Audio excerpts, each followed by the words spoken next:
Hello hello hello hello అందరికీ నమస్కారం. ఇంకా ఒక్క సంవత్సరం కూడా పూర్తవల, 12 మాసాలు పూర్తవకుండా, అంటే వీళ్ళెక్కి సంవత్సరం నిండకుండానే 1,47,000 కోట్ల పైబడి అప్పు ఈ రాష్ట్రానికి చేయటం జరిగిందనేది కూడా అందరికీ ఆశ్చర్యం గొలిపేటువంటి సంఘటన. ఎందుకు అంటే జగన్మోహన్ రెడ్డి గారు చేసినటువంటి 3,32,000 కోట్ల రూపాయల్లో ఏం చేసావయ్యా జగన్ అంటే 2,70,000 కోట్ల రూపాయలు ప్రజలకే ఖర్చు పెట్టాం.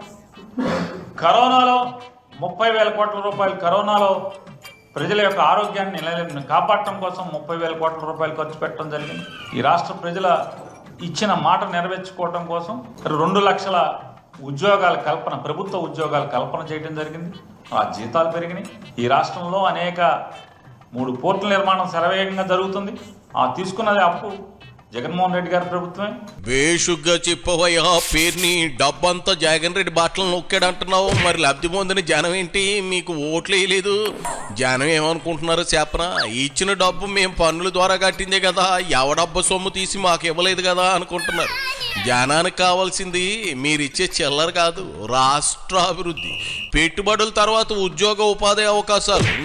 నీకెన్ని చెప్పినా అర్థం కాదులే. చింత చచ్చినా పులుపు సావలేదు అన్నట్లు పేటరిగిపోతున్నారు. ఒకడు గుర్తెట్టుకో పేరుని, జనమే అంతిమ న్యాయ నిర్ణేతలు. వాళ్ళ తీర్పు శిరోధార్యం. మీ డబ్బు మీరు కొట్టుకున్నా జగన్ రెడ్డికి ఎంత భజన చేసినా ఉపయోగం శూన్యం.